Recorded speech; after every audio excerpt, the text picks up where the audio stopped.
Всех приветствую, дорогие друзья, на канале PakeMaker. С вами, как всегда, я, Михаил. Приглашаю вас прослушать рубрику «История персонажей» из игры Mafia 2 и Mafia 3 Definitive Edition.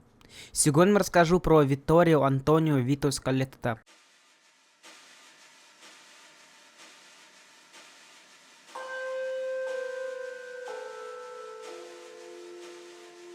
Витторио Антонио Вито Скалетта, протагонист игры Mafia 2 Definitive Edition, один из ключевых персонажей Mafia 3 Definitive Edition. Как и его друг Джо Барбаро, тоже является мафиози. В третьей части игры становится одним из лейтенантов Линкольна и возглавляет преступную фракцию итальянцев.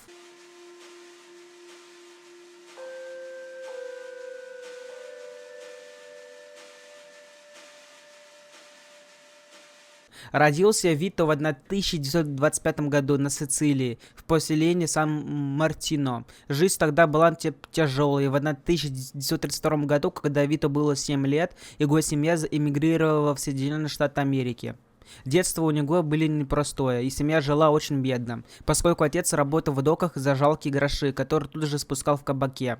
Чуть позже Вито дали в школу, так как ему нужно был английский. В школе он познакомился с Джо. Когда им обоим было где-то по 10 лет, оба были очень похожи, у обоих и свистело в карманах, и на этой почве постепенно они стали лучшими друзьями.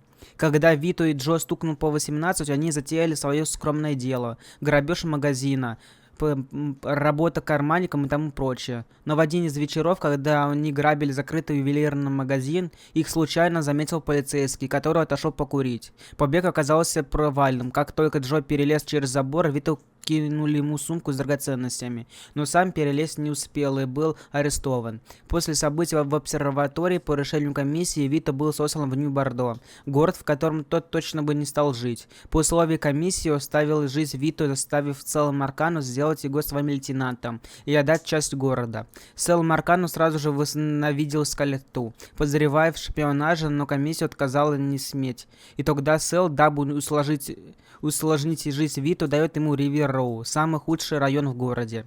Вито Скалетта обжился на новом месте и начал работать на семью Маркану, пытаясь выжимать прибыль из той помойки, которую он вынужден заправлять.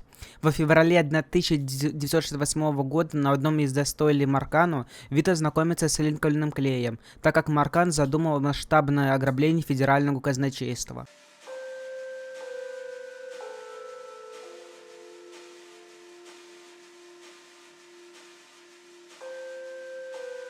Дальше опишутся различные варианты событий, которые не делают прямой уклон к Скалетте. Например, если после уничтожения клана Маркану развращенный Линкольн Клей решает воцариться в городе, то он напрямую заявляет своим лейтенантам, что они ничего не получат, а затем достает пистолет и убивает их, и включая и Вито.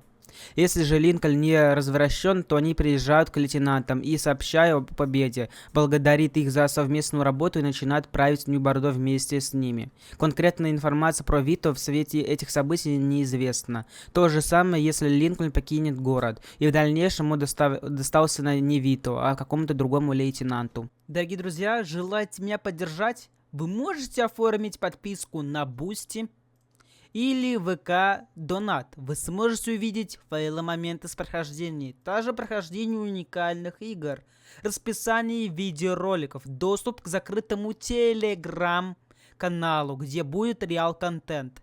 Прямо сейчас есть 20 бесплатных мест, так что успейте написать мне в ЛСВК, ссылочка находится в описании данного видеоролика.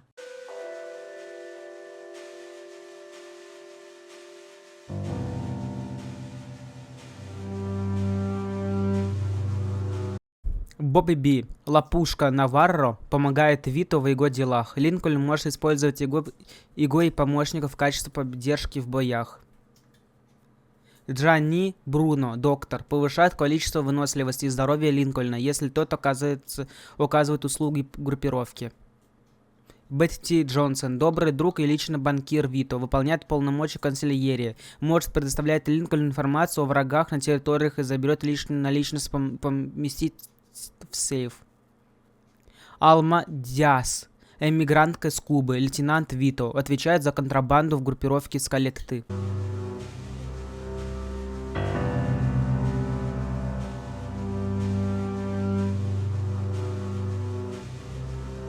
Логи не указано, кто приехал к Томасу Анджело, а персонаж отличался от итогового Вито. Внешне больше напоминал Эдди Скарпу. В ремейке используется модель Вито и Джо с внешностью и одежды, так в «Мафии 2». Костюм Вито из эпилога в «Мафии The Lost Heaven» таковой отсутствует в «Мафии 2». Однако в некоторых магазинах одежды, например в маленькой Италии, неподалеку от квартиры семьи Скалетта, можно приобрести отдаленный схожий голубой костюм. Если Вито будет ехать вместе с Джо или Генри слишком быстро или врезаться во что-нибудь, оба будут комментировать происходящее, на что также будет отвечать Вито. Вес Вито примерно 72-75 килограммов.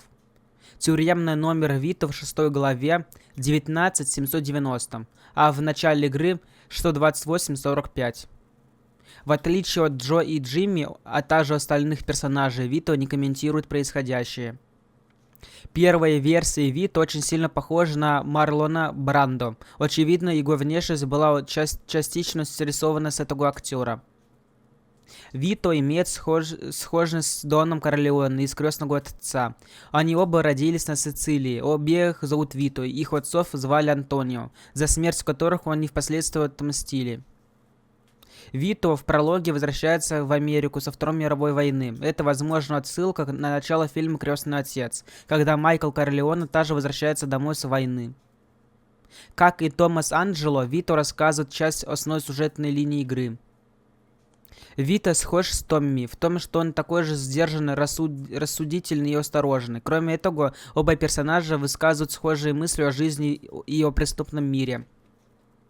Вито понимает и может говорить на итальянском языке, за что его также и взяли в армию, что отличает его от Томми Анджело, который в «Мафии Definitive Edition», будучи таким же уроженцем Сицилии, покинувший родину в малом возрасте, не знает итальянского языка, хотя стоит отметить, что Вито был на 3 года старше Томми во время выезда в Америку.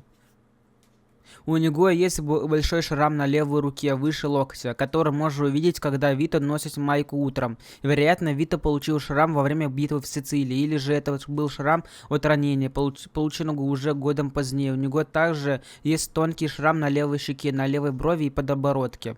Совсем мелкий и заметный в «Мафии 2 Definitive Edition». В одной из миссий обыгрывается сцена из фильма «Крестный отец», и Сони Корлеоне и Вито сбили мужей и сестер за то, что тот плохо обращался с ними. Вито является фанатом бейсбола, судя по плакатам, развешанным в его комнате. Он болеет за Empire Bay Connects. Также в одном из главе Вито признается, что в тюрьме ему не хватало бейсбола. Фамилия Скалетта в переводе с итальянского означает «лестница», а именно Вито живой или энергичный, реже победитель. Его рост около 183 сантиметров. Полицейские по радио объявляют его приметы, говорят, что рост 6 футов. В «Мафии 2 Definitive Edition» во время суда он был одет в серый костюм, а в «Приключении Джо» в темно-синий. Вито Джузеппе озвучил один и тот же человек в английской версии. В главе «Дары моря» Вито заявляет, что он не ходил в церковь с 1945 года, и тогда его мать заставила пойти Вито на исповедь. Это может быть отсылка на трейлер «Christmas Conversions» к «Мафии 2». Вито Скалетта принимал участие в одной из важнейших операций Второй мировой войны – операции «Хаски». Лео Галанта говорил, что он и Фрэнк вместе росли с детства. Джо и Вито тоже росли вместе. Как он с Фрэнком, Джо вспыльчивый, как Фрэнк, а Вито осторожен, как Лео. В 5 главе, когда Вито везет Генри к Грекко, Джо говорит, что услуги Грекко не понадобятся Вито, так как на нем все заживает, как на собаке. Вероятно, это является отсылкой к тому, что Вито достаточно отсидеться в укрытии для восстановления здоровья. В главе «Циркулярка». Английской версии он объясняет это тем, что держит специальную диету. Имеет худощавое телосложение, однако по мере прохождения сюжета подразумевается, что он набирает мышечную массу. В начальной стадии разработки игры куртка Вито была клетчатой. Люди, прошедшие войну, очень ценились в «Мафии», поэтому Вито должен быть ценным бойцом для Фалькона. Возможно, также сыграл роль в том, что Галанта спас Вито. В начальном ролике Вито и Джо грабили ювелирную лавку. Если просмотреть ролик несколько раз, то можно заметить, что эта лавка находится в Амптауне, рядом с будущей квартирой Вито. В последней главе перед убийством Карло Вито говорит: «Последние 10 лет я только убивал». Однако свое первое убийство он совершает в 1943 году, попав в армию, а последний момент «Мафии 2» в 1951 году. Итого 8 лет, а не 10. Примечательно, что главный герой предыдущей части также округлил до 8-летнюю карьеру в семье Сальери. Исходя из постера ФБР, Вито разыскивается за убийство, незаконный перелет, покушение на убийство, вымогательство и грабеж. И несмотря на то, что Вито постоянно связывается с Лео Галанте, он до сих пор втихую ненавидит его за убийство лучшего друга. По словам Альмы Диас, Вито готовит отправительную гумбо. На слабые кулинарные способности скелета также указывает Томас Бёрк. Кассандра, несмотря на враждебное отношение в начале, ближе к концу игры признает, что Вито есть за что уважать. Многие персонажи, в том числе и Сэл Маркану, называют Вито саквояжником, человек, который ищет легкие наживы. Если отдать Вито большие территории, чем всем остальным союзникам, а в конце уехать из Нью-Бордо, то он доживет до 2016 года. На тот момент Вито исполняется 91 год, что делает его самым долгоживущим персонажем-протагонистом в серии игры «Мафия». В третьей части глаза Вито темно-карие, хотя в «Мафии 2» они голубые. Возможно, это ошибка разработчиков, или же, как утверждают фанаты, постарел. Такое же несоответствие указано в его постере ФБР. В «Мафии 3 Definitive Edition», однако, одна ошибка исправлена, и у Вито вновь голубые глаза, как в «Мафии 2». В игре есть момент, когда Магуэр рассказывает, кем является Вито на самом деле, про его прошлое, и при этом на экране показываются фотографии молодого Вито, на которых он запечатлен во время событий нескольких глав «Мафии 2», а именно пролог, историческая родина, неугомонные, и Бализам и Бинс. Смерть Вито, как и других лейтенантов, не является каноничной. Вито изображен на католической иконе с распятием. А если вы хотите узнать о разных раздачах на разных площадках, или вот на приложении iOS и других разные промокоды, разные игры, разные площадки, разные халява, то присоединяйтесь к моей группе «Ну просто халявы». Ссылочка находится в описании данного видеоролика. Тут каждый день модерация данной группы, в том числе я лично, вас радует разными халявами. И на этом история про Витторио Антонио Вито Скалетто из игры «Мафии 2» и «Мафии 3 Definitive Edition» подходит к концу. Всем спасибо за просмотр. Давайте выполнять действия, которые видите прямо сейчас в ваших экранах. Лайк, колокольчик и подписка на канал. С вами был Михаил, канал Пайкмейкер.